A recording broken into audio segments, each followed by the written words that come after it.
एक मुलाकात ऐसी शख्सियतों के साथ जिन्होंने दिया है अपने जीवन को एक नया मुकाम। रूबरू कराएंगे ऐसी कुछ हस्तियों के साथ एक खास शख्सियत के साथ मुलाकात जयदेव पटेल के साथ नंबर 1 इंडिया न्यूज पर। नमस्कार व्यूअर्स, मैं जयदेव पटेल और आप देख रहे हैं नंबर 1 इंडिया न्यूज। आपका एक बार फिर स्वागत है एक खास शख्सियत के साथ मुलाकात प्रोग्राम में। आज हमारे साथ खास मेहमान है रक्षा विशेष के retired lieutenant general Rajendra Singh. Rajendra Singh ji, आपका बहुत बहुत स्वागत आज हमारे प्रोग्राम में। Thank you very much. Rajendra Singh ji, आपसे मेरा पहला सवाल है कि विश्व शक्ति है अमेरिका और 9/11 का इतना बड़ा आतंकवाद का दंश झेला है। जब ओसामा बिन लादेन को ढेर किया उसके बाद भी 11 साल का वक्त उसे लग गया अल जवाहिरी को मार गिराने में। इसको लेकर किसी भी एक आम इंसान के जहन में ये सवाल जरूर खड़ा करता है कि इतना वक्त क्यों? क्या ताकत की कोई कमी, क्या नेटवर्किंग की कोई कमी, या फिर सिर्फ आतंकवाद के पीछे इतना सपोर्ट है कि इतना वक्त लग गया? देखिए, ये आतंकवादी जो लड़ाई है ये कोई आसान लड़ाई नहीं है इसको काउंटर करना। और इसको काउंटर करने के लिए रीजन इसका ये है कि एक आतंकवादी छुप छुप के काम करता है। वो नॉर्मल ये पॉपुलेशन के अंदर मिलकर काम करता है। और जहां तक अल कायदा की बात है तो अभी भी विश्व में कई देश ऐसे हैं जहां पर इस्लामिक स्टेट और अल कायदा का बोलबाला काफी है। जैसे कि सीरिया के अंदर, जैसे कि कुछ इलाके इराक के अंदर, पूरी कंट्री जो अभी अफगानिस्तान है उसके अंदर, ये सब ऐसे इलाके हैं। और अफ्रीका के भी कई नेशंस हैं जहां पर इस्लामिक फंडामेंटलिस्ट का राज चल रहा है कई इलाकों में। और इसलिए छुपने की जगहों की कमी किसी भी आतंकवादी को ये मुझे नहीं लगता कि उसके अंदर ज्यादा तकलीफ होती हो। जहां तक अमेरिका की बात है, अमेरिका या कोई भी देश जो आतंकवाद के खिलाफ लड़ाई लड़ रहा है, और खास तौर पे लड़ाई जो उनके देश में ना हो, जो कि पूरे विश्व के अंदर हो रही हो, वैसी लड़ाई में अगर आपने किसी एक आदमी को ढूंढना है तो आपको काफी मेहनत करनी पड़ेगी। और फिर भी ये कोई पक्का नहीं है कि आपकी मेहनत ये असर लाई। और जहां तक अमेरिका की बात है, ये एक काबिले तारीफ बात है उनकी कि उन्होंने अपने मेन एम पर कायम रहे। और अल कायदा के नंबर 2, जो उस समय नंबर 2 थे, ओसामा बिन लादेन के नंबर 2, उनको भी ढूंढकर मार गिराया है। इसका मतलब ये है कि अमेरिका अपनी फाइट अल कायदा के खिलाफ काफी जोर शोर से वो जारी रख रहा है। ये सब चीज नहीं होती जब तक कि उस इलाके के अंदर जहां पर ये अल जवाहिरी छुपा हुआ था, वहां पर अगर इन्हें अमेरिका के पास ह्यूमन इंटेलिजेंस नहीं होती, ये सब चीज नहीं होती कि अगर अमेरिका कॉन्स्टेंटली अपने इलेक्ट्रॉनिक इंटेलिजेंस के साथ साथ ह्यूमन इंटेलिजेंस को मिलाकर और इस चीज पर हर वक्त कायम रहता कि हमको ढूंढ ढूंढ के इन लीडर्स को पकड़ पकड़ के मारना है। क्योंकि एक आतंकवादी संगठन को अगर आपने तोड़ना है तो उनके लीडर्स को मारना होगा। उसके साथ साथ आपको आतंकवादियों को डिमोरलाइज करना होगा। और उसका सिर्फ एक तरीका है, वो है तरीका कि उनके लीडर्स को खत्म कर दिया जाए। और अगर उनकी रिक्रूटमेंट किसी जगह हो रही हो तो वहां पर इस तरीके का माहौल पैदा किया जाए कि लोगों को, ताकि ये चीज समझ में आ जाए कि उनके बच्चे अगर आतंकवादी बनेंगे तो वो ज्यादा दिन जिंदा नहीं रह सकते। जी राजेंद्र सिंह जी, मैं समझता हूँ एक काउंटर टेररिज्म की स्ट्रेटजी होनी चाहिए जी। और अमेरिका ने ये जो अभी किया है ये बहुत अच्छा कदम है। 11 साल अमेरिका ने 3 बार ट्राई किया इन्हें। एक बार तो इराक के अंदर और सीरिया के अंदर और दूसरी बार पाकिस्तान के अंदर, लेकिन वो हर बार इसको खबर मिल गई थी और वो वहां से हट गया। अभी तीसरी बार उसको एक ऐसी जगह पर उन्होंने एक अपनी ऐसी जगह पर स्ट्राइक किया है कि जहां पर वो पिछले कई दिनों से उनके डिफेंस मिनिस्टर के घर में ही जाकर रह रहा। इससे कुछ और सवाल भी पैदा होते हैं। आऊंगा सर, आगे मैं सर उस बात पे भी आऊंगा। ये जो स्ट्राइक राजेंद्र सिंह जी, मैं आगे सर आपकी उस बात पे भी आऊंगा। मैं आपसे एक चीज और समझना चाहता हूँ कि जब इस तरह के ऑपरेशन को अंजाम दिया जाता है तो ये एक दिन या एक हफ्ते का खेल नहीं, और जबकि अमेरिका जैसे वर्ल्ड पावर को अगर 11 साल का वक्त लग गया तो समझा जा सकता है कि कितना प्रिसाइज ऑपरेशन रहा होगा। तो आप ये बताएं कि किस तरह से इसकी प्लानिंग होती है, किस तरह से इसको इम्प्लीमेंट किया जाता है और कब ये श्योरिटी की जाती है कि अब हम हमला कर सकते हैं। देखिए, काउंटर टेररिस्ट ऑपरेशंस जहां भी हों, जैसा कि अगर JNK में आजकल काउंटर टेररिस्ट ऑपरेशंस चल रहे हैं, काउंटर टेररिस्ट ऑपरेशंस की बेसिक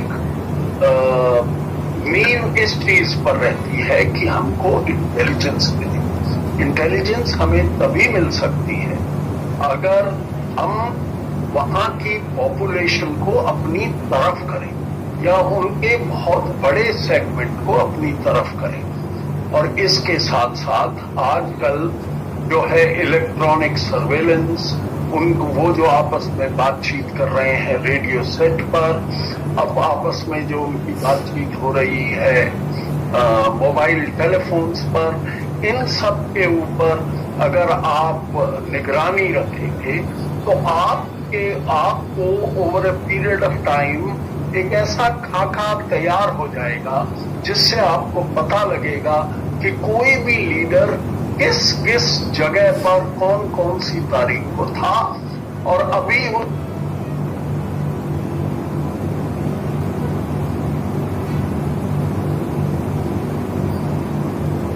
इसी चीज को हम आगे भी इसको अगर हम बढ़ाते रहेंगे तो ये पिक्चर और भी क्लियर हो जाती है। तो इसमें इस चीज की बात नहीं है, इसका कोई खास महत्व नहीं है कि अमेरिका एक बहुत बड़ी सुपर पावर है और उसने फिर भी 11 साल लगा दिए। नहीं, ये कोई बात नहीं है।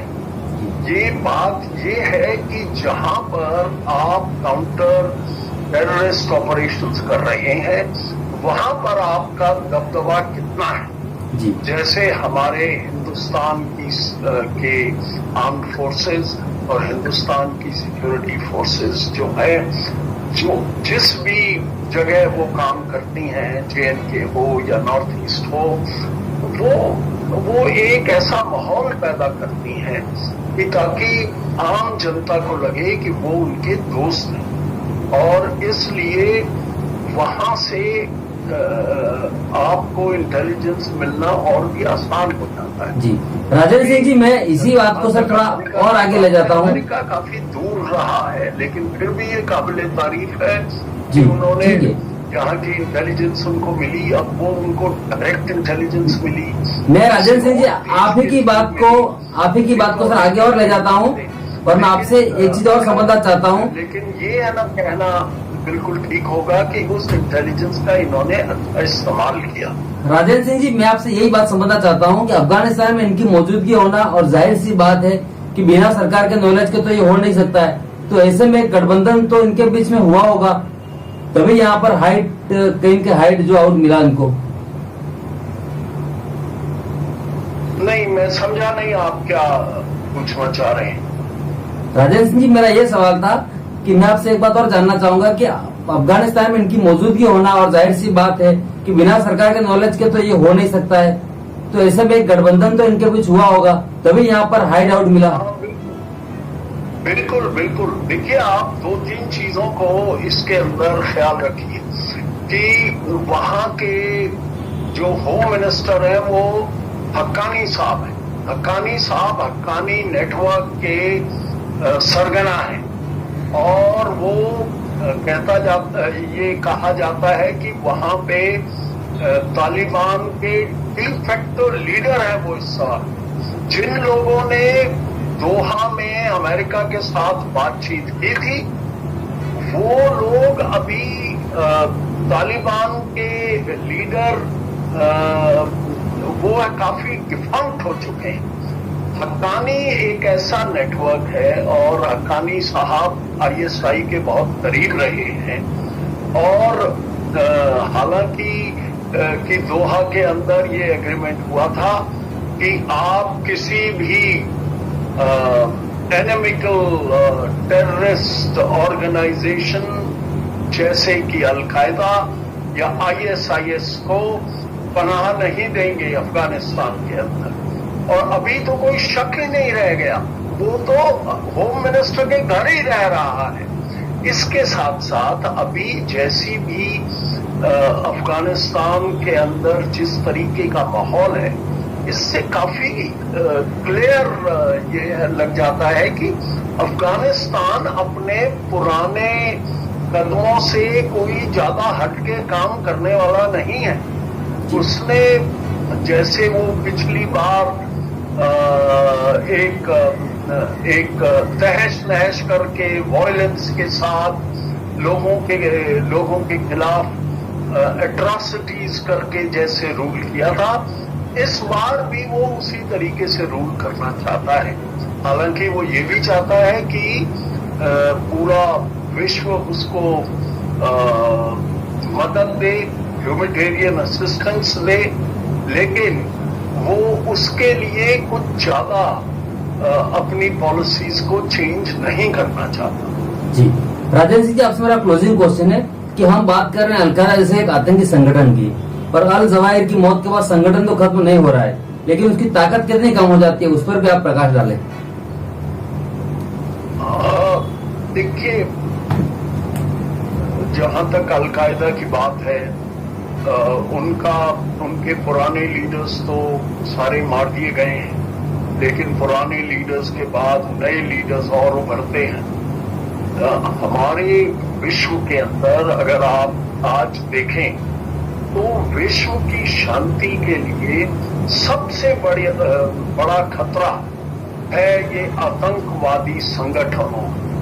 सबसे भारी खतरा है कि ये जो संगठन कई देशों में जाकर अपना दबदबा बना लेते हैं और फिर वहां की देशों की सरकारों को भी ये जो है काफी प्रेशर में डालते हैं, और कई जगह इन्होंने वहां की सरकारों का तख्ता पलट भी किया है। अफ्रीका में कई ऐसे देश हैं, नाइजीरिया के अंदर बोको हराम है, और बाकी सोमालिया के अंदर भी काफी इफेक्टिव है, लीबिया में काफी इफेक्टिव है, और इसके अलावा जैसा कि आपको मालूम है कि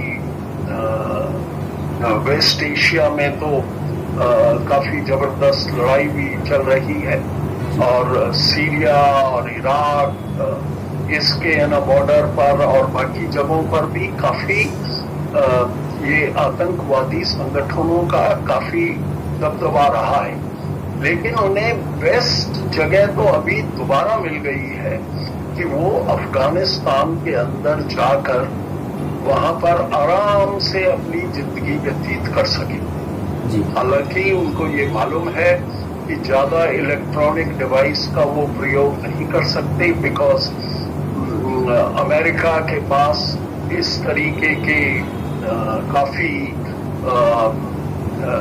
ये इंस्ट्रूमेंट्स हैं और इस तरीके के काफी उनके पास औजार हैं, जिससे कि वो किसी भी इलेक्ट्रॉनिक सिग्नेचर को आराम से पकड़ सकते हैं और ऐसे स्ट्राइक्स उन्होंने पहले भी कई बार किए हैं। आईएसआईएस की लीडर्स को कई बार मारा है।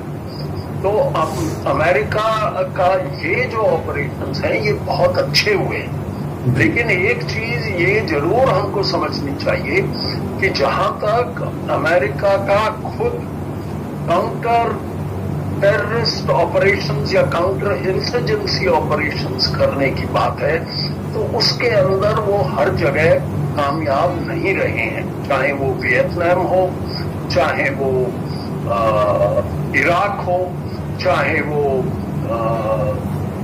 अफगानिस्तान हो, अमेरिका का परफॉर्मेंस इन सब जगहों पर जो है वो सेटिस्फैक्टरी से कम ही रहा है। लेकिन उनकी अपनी एम जो है उसके अंदर वो अभी कायम है।